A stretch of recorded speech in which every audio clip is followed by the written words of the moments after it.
श्रीमद् भगवद गीता अध्याय संख्या 7 श्लोक संख्या 17, 18 और 19। Chapter 7 verse 17, 18 and 19। 17वां श्लोक पढ़ता हूँ।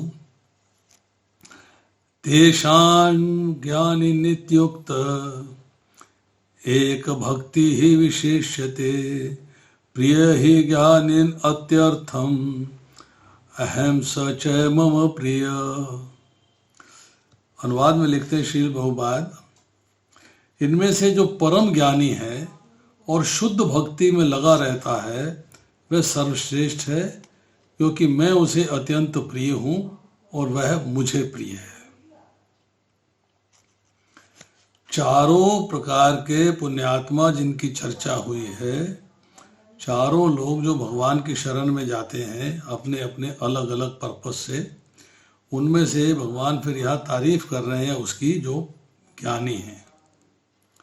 ज्ञानी उसकी तारीफ क्या करी है? तो नित्य युक्त एक भक्ति विशेष थे, मतलब वो केवल एकमात्र मेरी भक्ति करता है और हर समय हर क्षण हर पल मेरे से युक्त रहता है, मुझसे जुड़ा रहता है। तो यहाँ जो है इसके तात्पर्य में श्रील प्रभुपाद लिखते हैं, भौतिक इच्छाओं के समस्त कलमश से मुक्त, आर्त, जिज्ञासु, धनहीन तथा ज्ञानी ये सब शुद्ध भक्त बन सकते हैं, किंतु इनमें से जो परम सत्य का ज्ञानी है और भौतिक इच्छाओं से मुक्त होता है वही भगवान का शुद्ध भक्त हो पाता है। तो यहाँ बात हुई कि भगवान का शुद्ध भक्त होने के लिए भौतिक इच्छाओं से मुक्त होना चाहिए, एक कंडीशन, और दूसरी उसके पास परम सत्य का ज्ञान होना चाहिए। दो कंडीशंस फुलफिल करेगा तब वो जो है भगवान का शुद्ध भक्त बन सकता है।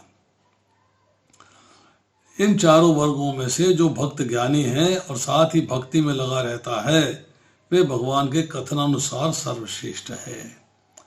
जो ज्ञानी है, ज्ञानी मीन्स जो भगवान की सेवा में लगा रहता है, भगवान के बारे में पूर्ण ज्ञान प्राप्त करके, जिसने भगवान के बारे में पूर्ण ज्ञान प्राप्त कर लिया और भगवान की सेवा में लगातार लगा रहता है, अनुकूल परिस्थिति हो या प्रतिकूल परिस्थिति हो, उसे हर जगह भगवान की लीला दिखाई देती है, हर चीज़ भगवत स्वरूप दिखाई देती है।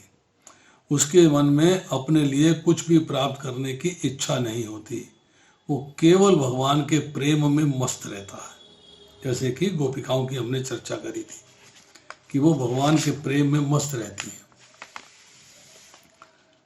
अब उस ज्ञानी की चर्चा हो रही है आज के इस श्लोक में।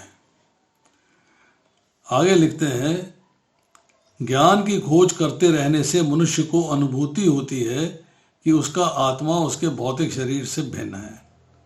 बिगनिंग ज्ञान की यहाँ से हो रही है कि शरीर और आत्मा में भेद जानना, मैं कौन हूँ इसको जानना, मैं शरीर हूँ या मैं आत्मा हूँ, ये भेद को जानना जरूरी है। तो बिगनिंग यहाँ से होती है। अधिक उन्नति करने पर उसे निर्विशेष ब्रह्म या परमात्मा का ज्ञान होता है। जब वो उसके बाद उन्नति करता है तब वो निराकार निर्गुण स्वरूप के माध्यम से फिर भगवान का जो चतुर्भुज रूप है हृदय में विराजमान है वहां तक पहुंचता है। जब वह पूर्णतः शुद्ध हो जाता है तो उसे ईश्वर के नित्य दास के रूप में अपनी स्वाभाविक स्थिति की अनुभूति होती है। जब हृदय का शुद्धिकरण हो जाता है, हृदय पूर्णतः शुद्ध हो जाता है, तब वो रियलाइज करता है कि मेरा स्वरूप क्या है। और स्वरूप क्या है? जीवेरे स्वरूप कृष्णेर नित्य दास, मेरा स्वरूप है भगवान के दास का। वो स्वामी है, मैं सेवक हूँ, वो अंशी है, मैं अंश हूँ, और अंश होने के नाते मेरा कर्तव्य है अंशी की सेवा करना। इस प्रकार शुद्ध भक्त की संगति से आर्त, जिज्ञासु, धन का इच्छुक तथा ज्ञानी स्वयं शुद्ध हो जाते हैं। ज्ञानी मीन्स जो भी बिगिनिंग स्टेज में है वो भी शुद्ध हो जाता है, वो भी परफेक्ट स्टेज में आ जाता है, आगे बढ़ जाता है। किंतु प्रारंभिक अवस्था में जिस व्यक्ति को परमेश्वर का पूर्ण ज्ञान होता है और साथ ही जो उनकी भक्ति करता रहता है वह व्यक्ति भगवान को अत्यंत प्रिय होता है। तो यहाँ बताया कि भगवान को प्यारा कौन है, भगवान को प्रिय कौन है।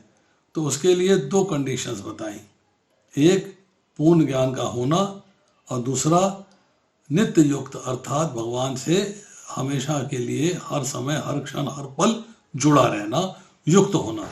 मतलब ये जब बातें होती हैं तब जो है वो भगवान को प्रिय होता है। हम जब पूछते हैं ना भगवान मुझसे प्रेम करते नहीं करते, तो भगवान मुझसे प्रेम करेंगे उसके लिए भगवान ने दो कंडीशंस लगा दी, एक मेरा पूर्ण ज्ञान रखो, मेरे पूर्ण ज्ञान को प्राप्त करो, और दूसरा लगातार हर क्षण हर पल हर मोमेंट मेरे साथ युक्त रहो, मेरे साथ जुड़े रहो। जो भगवान की दिव्यता के ज्ञान में स्थित होता है वह भक्ति द्वारा इस तरह सुरक्षित रहता है कि भौतिक कल्मश उसे छू भी नहीं पाते। मतलब अब आपको दिव्य ज्ञान की प्राप्ति हो गई, भगवान के ज्ञान की प्राप्ति हो गई, पता लग गया, आपने अपनी बुद्धि का प्रयोग किया, आर्ट ऑफ डिस्क्रिमिनेशन यूज करी कि मुझे कहाँ जाना है, मैं कहाँ से आया हूँ और मुझे कहाँ जाना है, मेरा लक्ष्य क्या है, मेरा उद्देश्य क्या है, मेरा ध्येय क्या है। जब ये सारी बातों का पता लग गया, उस मार्ग पे चलना शुरू कर दिया, तो इसका मतलब है अब जो है मटेरियल कंटेमिनेशन, भौतिक कल्मश उसे छू नहीं पाते, उसे टच नहीं कर पाते। अब इस श्लोक को थोड़ा सा हम समराइज करते हैं। भक्तों में ज्ञानी भक्त अर्थात प्रेमी भक्त। ज्ञानी का मतलब मैंने पिछली बार चर्चा करी थी, जो भगवान के प्रेम में मस्त है।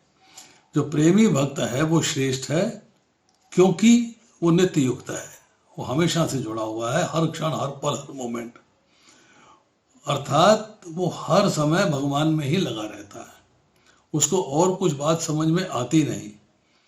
भगवान के सिवाय किंचित मात्र भी उसकी किसी चीज के बारे में इंटरेस्ट नहीं होता। अब जैसे एग्जाम्पल दिया था हमने गोपियों का, गोपियां क्या करती हैं, गाय धो रही हैं, दही बिलो रही हैं, धान कूट रही हैं, अर्थात आंगन लीप रही हैं, अर्थात जो भी कार्य कर रही हैं सारे कार्यों में कृष्ण में उनका मन है। उनका मन जो है वो कृष्ण में है। श्रीमद् भागवतम के 10वें स्कंद के 44वें अध्याय के 15वें श्लोक में चर्चा आती है कि जैसे गौं का दूध धोते समय, धान कूटते समय, दही मथते समय, आंगन लीपते समय, बालकों को पालने में झुलाते समय, रोते हुए बच्चों को लोरी देते समय, तुलसी आदि को जल से सींचते समय, झाड़ू देते समय, सब कर्मों को करते समय प्रेम पूर्ण चित्त से आंखों में आंसू भरकर गदगद कंठ से श्री कृष्ण की दिव्य लीलाओं का गान करती रहती हैं, वो श्री कृष्ण में निरंतर चित्त लगाए रहने वाली ब्रज गोपियां हैं, तो धन्य है। तो वो भगवान से प्रेम करती हैं और भगवान उससे प्रेम करते हैं। अब जब ये शब्द आया एक भक्ति विशिष्यते, विशिष्ट मतलब स्पेशलिटी क्या है, स्पेशलिटी क्या है, स्पेशलाइजेशन क्या है। स्पेशलाइजेशन है एक भक्ति, मतलब उसका आकर्षण केवल भगवान में होता है, उसका आकर्षण भौतिक संसार में नहीं होता, उसके अंदर अपने भौतिक सुख भोग के लिए कोई इच्छा नहीं होती। दूसरों में इच्छाएं उत्पन्न होती हैं, पूर्ण करने का प्रयास करते हैं, भगवान के पास जाते हैं। अर्थार्थी भक्त है वो अनुकूलता की इच्छा करता है, आर्त भक्त तो है प्रतिकूलता मिटाने की इच्छा करता है, जिज्ञासु भक्त जो है अपने स्वरूप को या भगवान के तत्व को जानने की इच्छा करता है, और ज्ञानी भक्त में कोई इच्छा ही नहीं है, there is no desire at all. तो भगवान कहते हैं कि ज्ञानी भक्तों को, मतलब जो प्रेमी भक्त हैं मेरे, उनको मैं अत्यंत प्यारा हूँ, इसीलिए मुझसे प्रेम करते हैं, वो अपने आप को मुझे समर्पित कर देते हैं, उनकी अपनी कोई इच्छा नहीं है, मेरे प्रति प्रेम की इच्छा है बस, और इसलिए वो मुझे प्यारा है, वो मुझे प्रिय है, मैं उनको प्रिय हूँ और वो मुझे प्रिय है। अब एक्चुअली में क्या है कि मम अयम अंश जीव लोके जीव भूत सनातनी, ये जीव भगवान का अंश है, तो पिता को पुत्र प्यारा होता है। स्वाभाविक तौर पे पिता को अर्थात भगवान को सारे प्यारे हैं, क्योंकि भगवान के प्यार में कुछ स्वार्थ नहीं है। जैसे हम एग्जाम्पल देते हैं कि माता बच्चों का पालन करती है, ऐसे ही भगवान जो है हमारा पालन करते हैं, पालन पोषण करते हैं, हमारा प्रबंध करते हैं। तो अगर जो है हम भगवान तो हमारे लिए सब कुछ कर रहे हैं, परंतु अगर हम भगवान से विमुख हो जाते हैं या सम्मुख हो जाते हैं, दो ही सिचुएशन है ना, ये तो भगवान की तरफ हो जाएंगे, भगवान से दूर हो जाएंगे।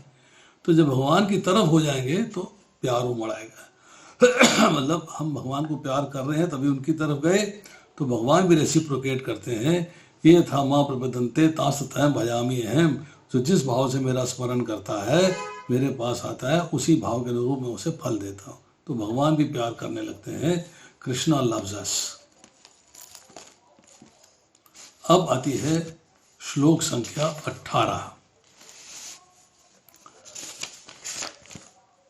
उदारा सर्वे एवेते ज्ञानी तु आत्मा एव मे मतम, आस्थिता साहि युक्तात्मा माम एव अनुत्तमाम गतिम। निस्संदेह ये सब उदार चेता व्यक्ति हैं, किंतु जो मेरे ज्ञान को प्राप्त है उसे मैं अपने ही समान मानता हूँ। वह मेरी दिव्य सेवा में तत्पर रहकर मुझ सर्वोच्च उद्देश्य को निश्चित रूप से प्राप्त करता है। अब भगवान ने यहाँ बता दिया कंडीशन क्या, कि निश्चित रूप से मुझे प्राप्त करना है, तो उसके लिए कंडीशन क्या है कि मेरे ज्ञान को प्राप्त होना और मेरी दिव्य सेवा में तत्पर रहना। दो कंडीशंस बता दी, मेरे को मानना, मेरे को जानना, मेरे को समझना, अर्थात मेरा पूर्ण ज्ञान रखना, जो बात पिछले श्लोक में भी कही इसमें भी कह रहे हैं, और मेरी दिव्य सेवा में तत्पर रहना, हमेशा मेरी सेवा, नित्य युक्त, मेरे साथ हमेशा जुड़े रहना, मेरी सेवा में लगे रहना। अब इसका तात्पर्य पढ़ते हैं। ऐसा नहीं है जो कम ज्ञानी भक्त हैं भगवान को प्रिय नहीं है। भगवान कहते हैं सभी उदार चेता हैं, चाहे जो भी भगवान के पास किसी भी उद्देश्य से आए वे महात्मा कहलाता है। उदार का अर्थ ये है, उदारा का अर्थ ये है बड़े ही मतलब जिसे कहते हैं खुले मन से करने वाले। जैसे हम कहते हैं कि हमने आपसे 50 रुपये मांगे तो आपने 100 दे दिए, बड़े उदार हो कि आपने 100 रुपया दे दिया। मांगे तो 50 थे, दिए आपने 100। तो हम कहते हैं कि अब बड़े उदार हो कि हमने कुछ मांगा और आपने कुछ दे दिया। तो यहाँ कह रहे हैं कि चाहे भगवान के पास किसी भी उद्देश्य से आए वे महात्मा कहलाता है। जो भक्त भक्ति के बदले कुछ लाभ चाहते हैं उन्हें भगवान स्वीकार करते हैं, क्योंकि इससे स्नेह का विनिमय होता है। अगर कोई सकाम कर्म योग लेके भी भगवान के पास गया तो भगवान उसे भी स्वीकार करते हैं, इग्नोर नहीं करते, पर उसी के अनुरूप फल देते हैं। वे स्नेहवश भगवान से लाभ की याचना करते हैं, और जब उन्हें वे प्राप्त हो जाता है तो इतने प्रसन्न होते हैं कि वे भी भगवत भक्ति करने लगते हैं। जब पिता ने आपको कुछ दे दिया तो आप उसकी रिस्पेक्ट करने लग जाओगे, यार my father is very nice, मैं जैसे मांगता हूँ वैसे मेरी हेल्प करते हैं, वैसे मुझे देते हैं। इस तरह भगवान अगर आपको देते हैं तो आप भगवान के प्रति समर्पित हो जाते हो। किंतु ज्ञानी भक्त भगवान को प्रिय इसलिए कि उसका उद्देश्य प्रेम तथा भक्ति से परमेश्वर की सेवा करना होता है। ऐसा भक्त भगवान की सेवा किए बिना क्षण भर भी नहीं रह पाता। इसी प्रकार परमेश्वर अपने भक्त को बहुत चाहते हैं, उससे विलग नहीं हो पाते। अब ज्ञानी भक्त की एक क्वालिटी हो गई स्पेशल, जो हमने पीछे पढ़ी, कि वो भगवान की सेवा करता है, भगवान के प्रति समर्पित रहता है, परंतु भगवान से कुछ मांगता नहीं है, भगवान से कुछ डिजायर नहीं करता, सिर्फ सेवा करता है, भक्ति करता है, और हर क्षण हर पल हर मोमेंट सेवा में व्यस्त रहता है। तो भगवान उससे विलग नहीं रह पाते हैं, उसके साथ रहते हैं, उसको बहुत चाहते हैं। श्रीमद् भागवत 9वां स्कंद 4था अध्याय और 68वें श्लोक में भगवान कहते हैं, साधवो हृदयमहम साधु नाम हृदय तो अहम मद्यन्ते न जानन्ति न हम तेभ्यो मनागपि। भक्तगण सदैव मेरे हृदय में वास करते हैं और मैं भक्तों के हृदय में वास करता हूँ। भक्तगण सदैव मेरे हृदय में वास करते हैं और मैं भक्तों के हृदय में वास करता हूँ। भक्त मेरे अतिरिक्त और कुछ नहीं जानता और मैं भी भक्त को कभी नहीं भूलता। मेरे तथा शुद्ध भक्तों में घनिष्ठ संबंध रहता है। ज्ञानी शुद्ध भक्त कभी भी आध्यात्मिक संपर्क से दूर नहीं होते, अतः वह मुझे अत्यंत प्रिय है। शुद्ध भक्त जो ज्ञानी है वह आध्यात्मिक संपर्क अर्थात मेरे ज्ञान से, मेरे को मानने से, मेरी सेवा से कभी भी दूर नहीं होते, इसलिए वो मुझे अत्यंत प्रिय है। अब देखिए, ये सारे के सारे भक्त जो हैं उदार हैं। उदार का मतलब ये है कि मैंने जैसे आपको बताया कि खुले मन से, बिना किसी चिंता के, बिना किसी रिक्वायरमेंट के, बिना किसी इच्छा के मेरी सेवा में लगे रहते हैं। जैसे कि चौथे अध्याय के 11वें श्लोक की मैंने चर्चा करी थी कि भक्त जो है जिस प्रकार से मेरी शरण लेते हैं उसी प्रकार मैं उनकी भजन करता हूँ। आई रेसिप्रोकेट, मैं उसको रेसिप्रोकेट करता हूँ। भक्त भगवान को चाहते हैं तो भगवान भक्त को जाते हैं, परंतु भगवान आपके हृदय में विराजमान है, उनका संबंध जुड़ा हुआ है, पर दिखने के मात्र से जो सृष्टि में दिखाई दे रहा है उसके हिसाब से भक्त ने पहले संबंध जोड़ा है। भगवान का संबंध अदृश्य है, दिखाई नहीं दे रहा, पर भक्त ने संबंध जोड़ा है, और जिसने पहले संबंध जोड़ा है वो उदार है। अभी भगवान से कुछ मिला नहीं है और फिर भी संबंध जोड़ा हुआ है, इसलिए वो उदार है। मतलब ये है कि भगवान संबंध जोड़े या ना जोड़े, भक्त इसकी परवाह नहीं करता। भक्त परवाह नहीं करता, उसने तो अपने आप को समर्पित कर दिया है, और दो बेटा, इसलिए वो उदार है। अब दूसरी बात, जो लोग देवताओं की, आगे 20वें श्लोक में देवताओं की बात शुरू हो जाएगी। जो लोग देवताओं के भक्त हैं, देवताओं की सकाम भाव से विधि पूर्वक पूजा करते हैं, यज्ञ करते हैं, दान देते हैं, तप करते हैं, कर्म करते हैं, अब देवताओं को उनकी कामना के अनुसार उनको फल देना पड़ता है, क्योंकि देवता जो है अहित और हित नहीं देखते, पूजा करी है फल लो बस। और भगवान उचित समझे तो फल देते हैं कर्मानुसार, नहीं तो नहीं देते। अर्थात अगर भगवान देते हैं आपको और भक्ति उस देने से बढ़ती है तो भगवान अवश्य देंगे, पर अगर जो है उससे कामना की पूर्ति होती है और भक्ति नहीं बढ़ती है तो कर्म फल में है तो मिलेगा, कर्म फल में नहीं है तो नहीं मिलेगा। अब भक्त जो है वो कामना की पूर्ति हो या ना हो फिर भी भगवान का भजन करते हैं। भौतिक कामनाएं हैं, नो डाउट, अभी उस लेवल पे नहीं आए कि कामना शून्य हो जाए, अभी कामना है, परंतु कामना पूरी हुई है या नहीं हुई है फिर भी भजन कर रहे हैं, ये उनकी उदारता है। उसके बाद संसार के भोग बड़े सुखदायी दिखाई देते हैं, बड़ा आनंद आता है, बड़ा सुख मिलता है, और भगवान के भजन में प्रत्यक्ष सुख जल्दी दिखाई देता नहीं। फिर भी संसार में जो सुख दिखाई दे रहा है, जो प्रत्यक्ष है, उसको छोड़कर, अर्थात भोग भोगने के, संग्रह करने को छोड़कर वो भगवान का भजन करते हैं, ये उनकी उदारता है। अब भगवान के दरबार में जाके जो मांगता है, जो धन चाहता है, दुख दूर करना चाहता है, कम से कम भगवान के पास आया तो सही, भगवान से उसने प्रार्थना तो करी, भगवान के पास उसने आरती करी, पुकार लगाई, तो उसको भी भगवान उदार कहते हैं। यस, तो लास्ट में क्या है कि वो भक्त जो है केवल भगवान से कामना पूर्ति चाहता है, वो देवताओं के पास कामना पूर्ति के लिए नहीं जाता, केवल भगवान से कामना पूर्ति चाहता है, इसलिए जो है वो उदार है। तो भगवान ने कहा कि उदार शब्द जो है उसके बहुत सारे मीनिंग्स आ जाते हैं। वो भक्त उदार है, उदार चेता, मतलब उदार है क्योंकि वो मेरी दिव्य सेवा में तत्पर रहता है, और उसका रिजल्ट क्या होता है, मेरे धाम आने के उद्देश्य को प्राप्त करता है। अब आती है श्लोक संख्या 19, बहुत इंपॉर्टेंट श्लोक है। बहूनाम जन्मनाम अन्ते ज्ञानवान माम प्रपद्यते वासुदेव सर्वमिति स महात्मा सुदुर्लभा। अनेक जन्म जन्मांतर के बाद जिसे सचमुच का ज्ञान होता है वह मुझको समस्त कारणों का कारण जानकर मेरी शरण में आता है, ऐसा महात्मा अत्यंत दुर्लभ होता है, वेरी रेयर सोल। कौन है दुर्लभ? महान आत्मा, महात्मा दुर्लभ है। कौन सा है?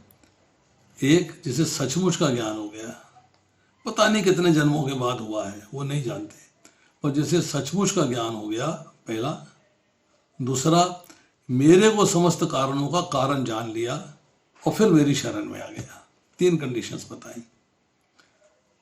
सचमुच का मतलब भगवान के बारे में पूर्ण ज्ञान का हो जाना, समस्त कारणों का कारण जान लेना और फिर भगवान की शरण में चले जाना। ऐसा महात्मा दुर्लभ है, इज ए रेयर सोल। अब इसके तात्पर्य में प्रभुपाद क्या लिखते हैं, भक्ति या दिव्य अनुष्ठानों को करता हुआ जनीव अनेक जन्मों के पश्चात इस दिव्य ज्ञान को प्राप्त कर सकता है। अभी भी हम देखते हैं समाज में लोगों का इंटरेस्ट नहीं है। भगवत गीता डिस्ट्रीब्यूट करते हैं, भगवत गीता बांटते हैं, तो वो उसको ले जाके जो है अपनी अलमारी में रख देते हैं। वो उसको जो है अलमारी में रख देते हैं, ठीक है पड़ी रहे, देखी ही जाएगी, बुढ़ापा आएगा तो पढ़ेंगे, अभी तो ज़बरदस्ती हमें पकड़ा दी गई है, हमें तो कभी पढ़ना नहीं है। मतलब उनका इंटरेस्ट नहीं है। तो प्रभुपाद लिखते हैं कि आत्म साक्षात का चरम लक्ष्य भगवान है। आत्म साक्षात्कार के प्रारंभ में जब मनुष्य भौतिकता का परित्याग करने का प्रयत्न करता है तब निर्विशेषवाद की ओर उसका झुकाव हो सकता है, किंतु आगे बढ़ने पर वे समझ पाता है कि आध्यात्मिक जीवन में भी कार्य हैं, उन्हें इन्हीं से भक्ति का विधान होता है। इसकी अनुभूति होने पर वे भगवान के प्रति आसक्त हो जाता है, मेरा बैग देना, आसक्त हो जाता है और उसकी शरण ग्रहण कर लेता है। इस अवसर पर वह समझ सकता है कि कृष्ण की कृपा ही सर्वस्व है, वे ही कारणों के कारण है कि जगत उनसे स्वतंत्र नहीं है। इस भौतिक जगत में और इस भौतिक जगत को आध्यात्मिक अनियमितताओं का विकृत प्रतिबिंब मानता है और अनुभव करता है कि प्रत्येक वस्तु का परमेश्वर कृष्ण से संबंध है और वह प्रत्येक वस्तु को वासुदेव श्री कृष्ण से संबंधित समझता है। इस प्रकार वासुदेव में सर्वव्यापक दृष्टि होने पर भगवान कृष्ण को परम लक्ष्य मानकर शरणागति की प्राप्ति होती है। ऐसे शरणागत महात्मा दुर्लभ है। और निकालना, खाली कर दे उसको। ऐसे शरणागत महात्मा दुर्लभ है। मतलब यहाँ पे कहा जा रहा है कि कृष्ण की कृपा ही सर्वस्व है और वही सब कारणों के परम कारण है। सब कारणों के परम कारण ईश्वर परमा कृष्णा सच्चिदानंद विग्रह अनादि आदि गोविंदम सर्व कारण कारणम। सब कारणों के परम कारण भगवान कृष्ण है। अब ये जगत, ये भौतिक सृष्टि उन्हीं की अध्यक्षता में कार्य करती है, कोई स्वतंत्र नहीं है ये। अब कहते हैं कि वे इस भौतिक जगत को आध्यात्मिक विभिन्नताओं का विकृत प्रतिबिंब मानता है। वो कहता है कि जो आध्यात्मिक जगत है, जो भगवान का धाम है, जो वैकुंठ है, जो परव्योम है, उसका ये जो है एक प्रतिरूप है, उसका एक विकृत प्रतिबिंब है, रिफ्लेक्शन है, छाया है उसकी। अनुभव करता है कि प्रत्येक वस्तु का परमेश्वर कृष्ण से संबंध है, प्रत्येक वस्तु का भगवान कृष्ण से संबंध है। भगवान कृष्ण जो है हर चीज के कंट्रोलर हैं, हर चीज उनसे ही प्रकट हो रही है। अहम सर्वस्य प्रभो, सब चीज मेरे से ही प्रकट होती है। इस प्रकार वासुदेवमयी व्यापक दृष्टि होने के कारण भगवान कृष्ण को परम लक्ष्य मानकर शरणागति प्राप्त होती है।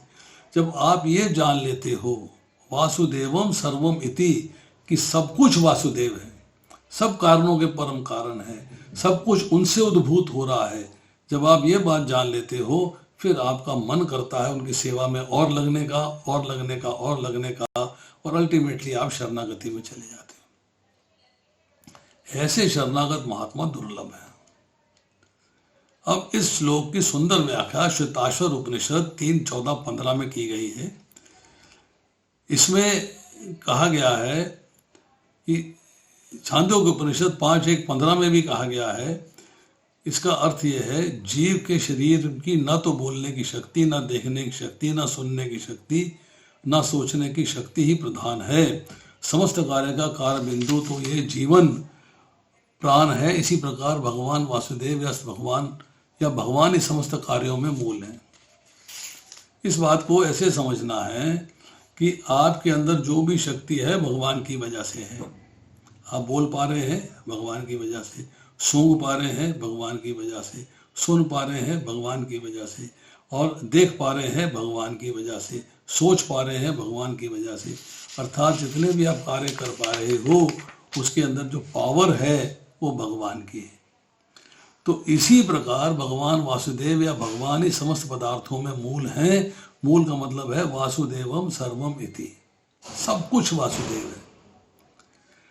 इस देह में बोलने, देखने, सुनने तथा सोचने आदि की शक्तियां हैं। यदि वे भगवान से संबंधित ना हो तो सभी व्यर्थ हैं।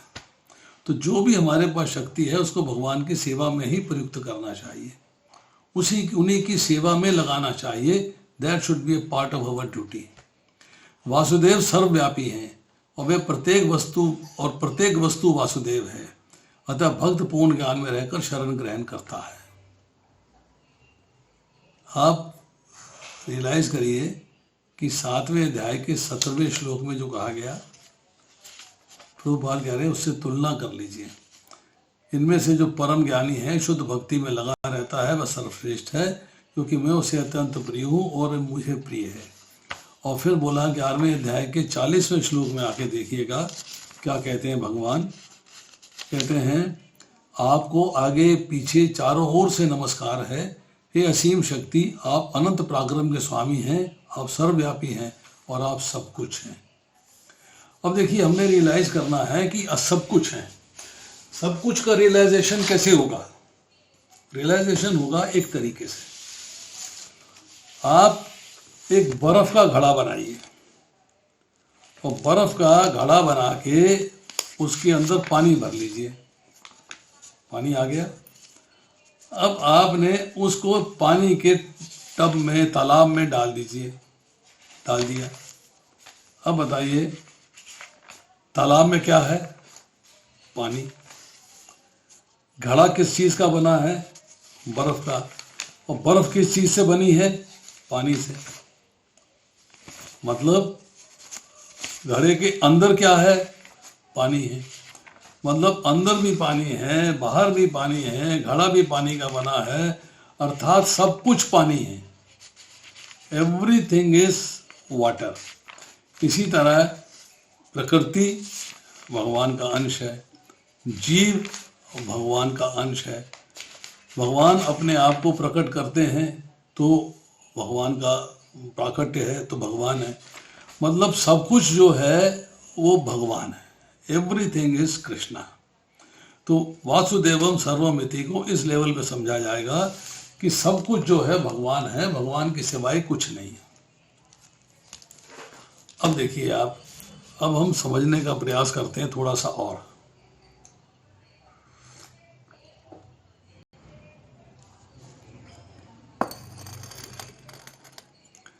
टेक्निकली देखा जाए तो जितनी भी योनियां हैं, जितने भी जन्म हैं, उसमें ये मनुष्य जन्म जो है अंतिम है। परंतु हम इसे अंतिम बनाते नहीं। अंतिम का मतलब है कि इस जन्म के अंदर कर्म करके हम भगवान के धाम जा सकते हैं, पर हम इस जन्म को अंतिम नहीं बनाते हैं। पुनः नरक तीर जाने का प्रयास करते हैं, दोबारा से नरक में जाने का प्रयास करते हैं। हमको जन्म मृत्यु से छुटकारा पाने का पूरा चांस दिया गया है, परंतु हम भगवान को प्राप्त ना करके भौतिक संसार से अटैचमेंट करके, भौतिक संसार से राग करके फिर दोबारा मरण जमन के चक्कर में चले जाते हैं। आप एक एग्जाम्पल समझिएगा। एक महल है, उसमें एक कमरा है, अंधकार है, कोई रोशनी नहीं है। उसमें एक ही दरवाजा है बाहर निकलने के लिए, एक ही दरवाजा। एक अंधा व्यक्ति उस महल के अंदर चक्कर काट रहा है। उसके एक हाथ में लाठी पकड़ी हुई है और एक हाथ में दीवार पकड़ पकड़ के जा रहा है कि दरवाजा मिलेगा तो मैं क्रॉस कर जाऊंगा। दरवाजे तक पहुंचा तो सर में खुजली हो गई, दरवाजा पार हो गया। फिर पूरी दीवार से घूम घूम के आया, पकड़ पकड़ के देखता देखता फिर दरवाजे तक पहुंचा, फिर इधर खुजली हो गई, फिर दरवाजा पार हो गया। फिर घूम के आया दरवाजे के पास, फिर यहाँ खुजली हो गई, फिर निकल गया पार। मतलब उसे जो है खुजली हो रही है सर के अंदर, बदन के अंदर, और वो खुजाने के चक्कर में दरवाजा मिस कर जाता है। अब उसको अपने पे लगाइए। हम इस भौतिक संसार से निकलने का प्रयास करते हैं, पर भोगों की खुजली हो जाती है। भोग हम पे हावी हो जाते हैं, आकर्षित कर जाते हैं, भगवान से विमुख हो जाते हैं, फिर दोबारा से जन्म और मरण के चक्कर में पड़ जाते हैं। फिर प्रयास किया, फिर यही भोगों की खुजली, फिर प्रयास किया, फिर भोगों की खुजली, अर्थात हम जो है इससे बाहर निकल ही नहीं पाते, फंस जाते हैं इसके अंदर। अब मनुष्य योनि मिली है, भगवान कहते हैं कि कम से कम मनुष्य तो बनो। तुम जो है मनुष्य ना बन के नरक की ओर जा रहे हो। क्यों भाई? क्योंकि आपका इंटरेस्ट नहीं है। भौतिक संसार बहुत आकर्षित करता है, भौतिक प्रकृति ने आप पे कब्जा किया हुआ है। मेरी प्राप्ति का आपके पास पूरा अधिकार है, परंतु आप फिर भी अधम गति की ओर चले जाते हैं। अब शास्त्र में लिखते हैं कि मनुष्य जीवन जो है वो किस लिए मिला है? अपना कल्याण करने के लिए। और मेरा कल्याण क्या है? प्रेम प्राप्त करके भगवान के धाम जाना।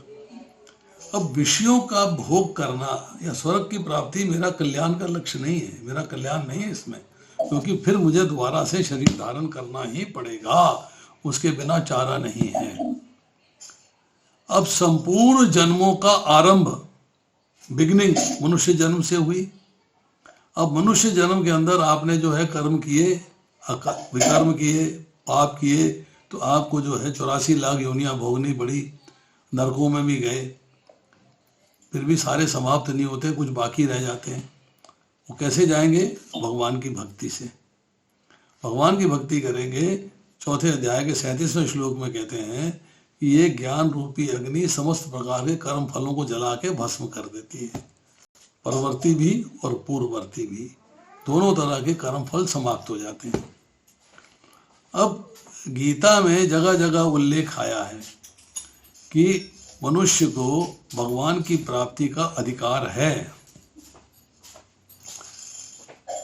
वर्तमान में, आज की कंडीशन में, दुराचारी से दुराचारी, पूर्व जन्म के पापों के कारण नीच योनि में जन्मा हुआ भी भगवान का आश्रय लेकर, भगवान की भक्ति कर कर भगवान के धाम जा सकता है।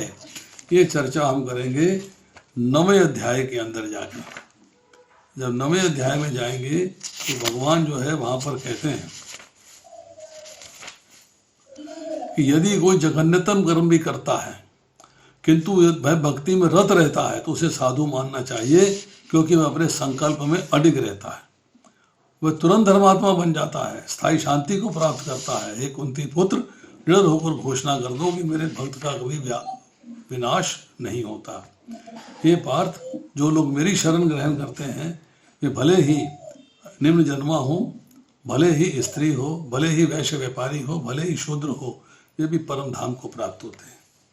तो भगवान ने परम धाम को प्राप्त होने की कंडीशन सबके लिए दे दी। Everybody can get it. Conditions apply कि भगवान का आश्रय लेना है। कंडीशंस अप्लाई कि मन में भगवान होने चाहिए और कोई नहीं होना चाहिए। कंडीशंस अप्लाई अनन्य चेता, तुम्हारे चिंतन में मेरे सिवाय कोई होना नहीं चाहिए। तो भगवान का आश्रय लेना है। अब जैसे बताया कि प्रथम जन्म भी मनुष्य का है और अंतिम जन्म भी मनुष्य का है, कि भगवान का संकल्प है कि मेरे दिए हुए शरीर से मनुष्य को अपना कल्याण करना चाहिए। परंतु अगर वो जो है अपना कोई संकल्प नहीं करता, मतलब भौतिक भोग भोगने की, सुख भोग भोगने की, भौतिक इंद्र तृप्ति की कोई कामना नहीं रखता है, तो मेरे प्रति संकल्प करके वो मेरे धाम को आ जाता है। He can come to my abode। आपको अपना कल्याण करने की स्वतंत्रता दी है। अपना कल्याण आप भगवत धाम जाने में मानते हो या अपना कल्याण आप भौतिक सुख भोग एंजॉय करने में मानते हो, दिस इज योर चॉइस। ये आपको समझना है अपनी बुद्धि के द्वारा। अब होता क्या है कि शरीर, इंद्रियां, मन, बुद्धि तभी कार्य करेंगे प्रॉपर डायरेक्शन में जब आत्मा चाहेगी। तो जब आप चाहोगे भगवान के मंदिर जाने के लिए तो आपके शरीर आपको भगवान के मंदिर ले जाएगा। अगर आप चाहोगे सिनेमा हॉल में जाने के लिए तो आपका शरीर, आपकी इंद्रियां आपको सिनेमा हॉल ले जाएंगी। चॉइस आपका जो है आपकी इंद्रियों के जोर पे है, आपके शरीर के जोर पे है। और आती है कि अभी तक मनुष्य शरीर दिया है भगवान ने। हम कहते हैं कि हम भगवान की सेवा कर रहे हैं, अब इंतजाम भी सारे भगवान करें। जैसे कि किसी के घर में आप आमंत्रित हो गए, किसी ने इनवाइट कर लिया आपको, जिसने इनवाइट किया है आपके बैठने का इंतजाम करेगा, आसन पे बिठाएगा, मेज कुर्सी पे बिठाएगा, थाली देगा, प्लेट देगा, पत्तल देगा, गिलास देगा, पानी पास में रखेगा। अब कोई चिंता करे कि व्यक्ति भोजन देगा या नहीं देगा तो ये गलती है, क्योंकि उसको इनवाइट किया खाने के लिए तो खाना तो मिलेगा ही, ऐसा तो है नहीं खाना नहीं मिलेगा। तो अगर भोजन नहीं देना था तो निमंत्रण क्यों देता? निमंत्रण किस लिए दिया था? भोजन की तैयारी क्यों करता? तो ऐसे ही भगवान ने हमको मनुष्य शरीर दे दिया, उद्धार की सारी सामग्री दे दी, सत्संग दे दिया, साधु दे दिए, शास्त्र दे दिए, भगवान नाम दे दिया, हरि नाम दे दिया, सब कुछ दे दिया। अब हमारा उद्धार तो होगा ही। अब हम जो है विश्वास करें कि हम जो है भौतिक प्रकृति के बंधन से छूट के भगवान के धाम जाने का प्रयास करें, भौतिक संसार से संबंध विच्छेद करें और भगवान से अपने संबंध को स्टैब्लिश करें। मतलब मनुष्य जीवन का फायदा उठाएं भगवान के धाम जाने के लिए। That should be our attitude and that should be our aim. हमारा ध्येय वो होना चाहिए। अगर हम वो नहीं सोच पाते हैं, इसका मतलब है हम अभी कंजूसी के प्लेटफॉर्म पे हैं कि शरीर मिला है तब भी हम उसको प्रॉपरली यूटिलाइज नहीं कर रहे हैं, तब भी हम उसको प्रॉपरली यूटिलाइज नहीं कर रहे हैं। अब ज्ञानवान जो ज्ञानी है उसकी जो शरणागति है वो अर्थार्थी की तरह नहीं है, आरती की तरह नहीं है, जिज्ञासी की तरह नहीं है। भगवान ने ज्ञानी को अपना बताया है, अपनी आत्मा बताया है। गीता के 7वें अध्याय के 18वें श्लोक में लिखते हैं, ज्ञानी त्वमेव मे मतम। जब ज्ञानी भगवान की आत्मा हुआ तो ज्ञानी की आत्मा भगवान हुए। अपना ऑडियो प्लीज ऑफ रखिएगा। अरुण कुमार पटेल का ऑडियो ऑन है, चारुल शर्मा का ऑडियो ऑन है।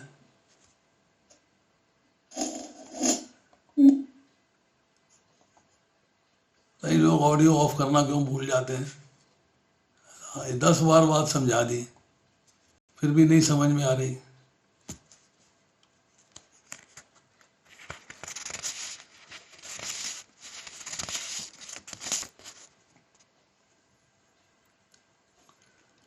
एक बात समझ लीजिएगा कि जो भगवान को तत्व से जानता है, तत्व से जानने वाला जो व्यक्ति है वो अत्यंत दुर्लभ है।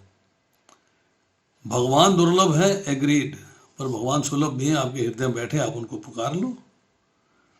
सच्चे हृदय से भगवान की प्राप्ति करने वाले लोग बड़े दुर्लभ हैं, क्योंकि आपको मनुष्य शरीर मिला है। आपको कारण समझना चाहिए भगवान को क्यों प्राप्त करना है, और आपको तरीका समझना चाहिए भगवान को कैसे प्राप्त करना है। क्यों और कैसे दोनों क्वेश्चन लगाने चाहिए। अगर आप ये नहीं लगाते हो तो आप जो है फिर मिस्टेक करते हो। अब सुख दुख मनुष्य को आके रिमाइंड कराते हैं कि इन वस्तुओं को भोगने स्वरूप मानकर भोक्ता बनोगे तो दुख के बाद सुख के बाद दुख आते रहेंगे और जाते रहेंगे, भोगने पड़ेंगे। इसलिए आपको समझना चाहिए कि भगवान को मैं प्राप्त करने के लिए, भगवान के धाम जाने के लिए मुझे प्रयास करना चाहिए, और मुझे उसके लिए भगवान की पूरी हेल्प मिलती है, सहायता मिलती है अगर मैं उनके प्रति समर्पित हो जाता हूँ। तो समर्पण होने के बाद मुझे मिलती है बात। अब हम जो कहते हैं कि हमें भगवान के धाम जाना है और भगवान का प्रेम प्राप्त करना है, तो उसके लिए एक बिगनिंग है। और बिगनिंग क्या है कि हमें डिवोटी एसोसिएशन करनी चाहिए, नंबर 1।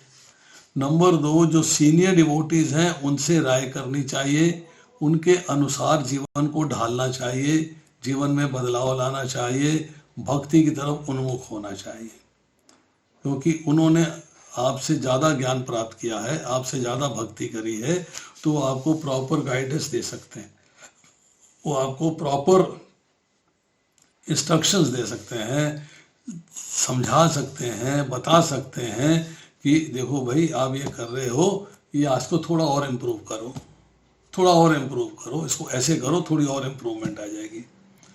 तो इसलिए जो है आपको समझना चाहिए कि जीवन का लक्ष्य क्या है और जीवन का लक्ष्य प्राप्त मुझे कैसे होगा, ये बात जाननी चाहिए।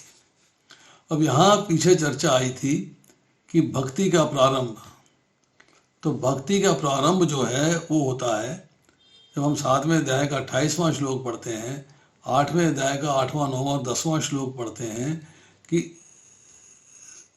सगुण और निराकार रूप से होता है। पहली बात कही द्वंद्व मोह निमुक्ता, अर्थात द्वंद्व और मोह से मुक्त होकर। अब द्वंद्व क्या है? द्वंद्व है भगवान में लगे या संसार में, डुअलिटी है। द्वंद्व है हम किस संप्रदाय में जाएं, वैष्णव संप्रदाय में जाएं, शैव संप्रदाय में जाएं, गणपत संप्रदाय में जाएं, तो समझ में आ गया कि वैष्णव संप्रदाय में जाना है, तो शैव संप्रदाय में जाके मुक्ति नहीं प्राप्त होगी, गणपत संप्रदाय में जाके मुक्ति नहीं प्राप्त होगी। मुक्ति प्राप्त करनी है तो मुकुंद की शरण लेनी है। फिर कन्फ्यूजन खत्म करना है, द्वैत अद्वैत विशिष्ट द्वैत शुद्ध द्वैत अचिंत्य भेदाभेद सब बातें समझ के एक सही मार्ग पे चलना है कि सही मार्ग क्या है। भक्ति योग, ज्ञान योग, कर्म योग और ध्यान योग, इस मार्ग पे चलना है। और अनुकूल परिस्थिति हो, प्रतिकूल परिस्थिति हो, हर्ष हो, शोक हो, सही हो, गलत हो, सुख हो, दुख हो, राग हो, द्वेष हो, इन सब से मुक्ति प्राप्त करनी है। जब आप उस लेवल पे आते हो, उसके बाद आप तरक्की करते हो, फिर सगुण साकार लेवल पे आते हो। निराकार से अब साकार लेवल पे आए, तो भक्ति का आरंभ जो है ऐसे होता है। अब हम आपको जो है इसमें एक कहानी सुनाएंगे बाद में, पहले प्रश्न उत्तर कर लेते हैं। बताइए, किसी का कोई प्रश्न है तो बताएं।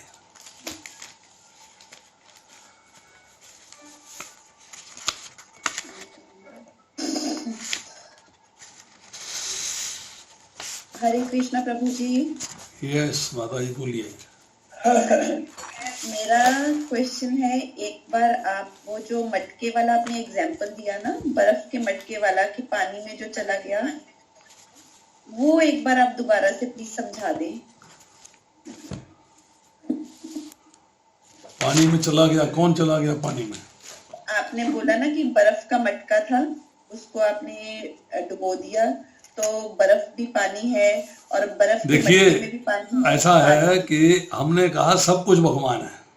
हाँ वही, मतलब उसको सबको पानी को भगवान से आपने रिलेट कर दिया। हाँ मैं आपको बताता हूँ, आप चिंता मत करिएगा। अभी आपको एग्जांपल देता हूँ जी। आपने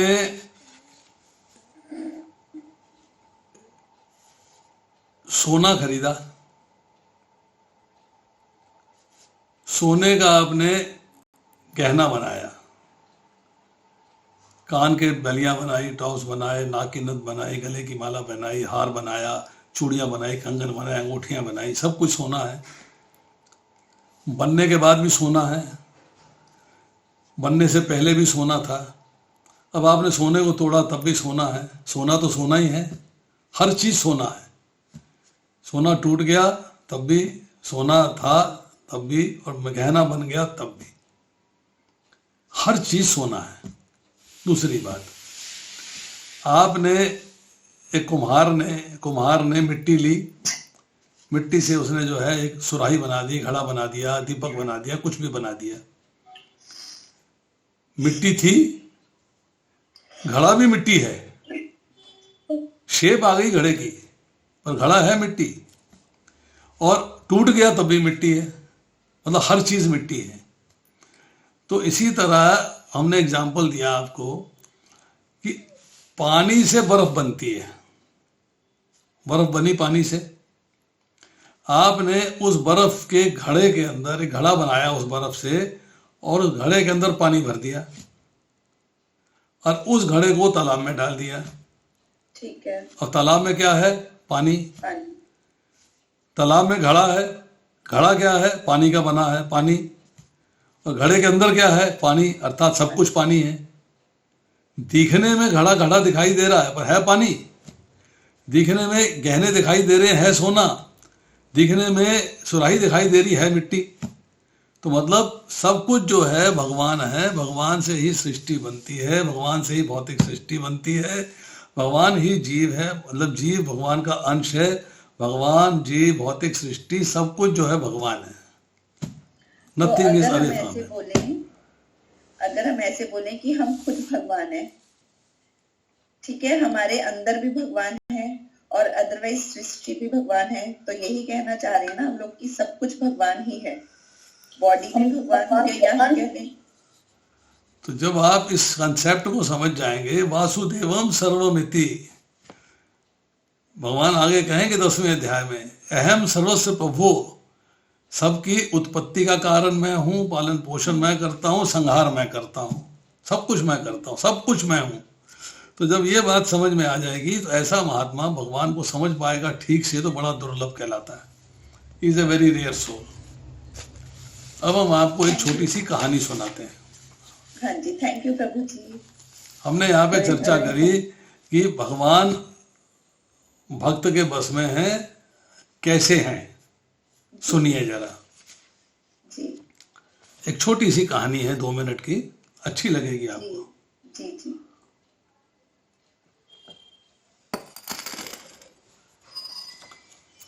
एक बार नारद जी जो है भगवान विष्णु के पास पहुंचे।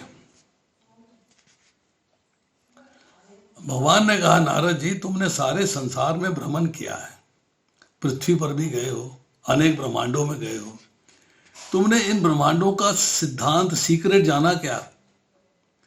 तुम्हें समझ में आया कि मिस्ट्री क्या है? जहां तुम देखते हो 5 हैं, पृथ्वी, जल, अग्नि, वायु और आकाश। 5 चीजें दिखाई देती हैं। इनमें से सबसे मुख्य कौन सी है? सबसे इंपॉर्टेंट कौन सी चीज है? अब बताओ कि इस यूनिवर्स के अंदर सबसे इंपॉर्टेंट चीज क्या है? नारद जी ने कहा, सोचा, विचार किया, मन में विचार किया। उन्होंने कहा, भगवान पृथ्वी सबसे बड़ी है। पृथ्वी सबसे बड़ी है।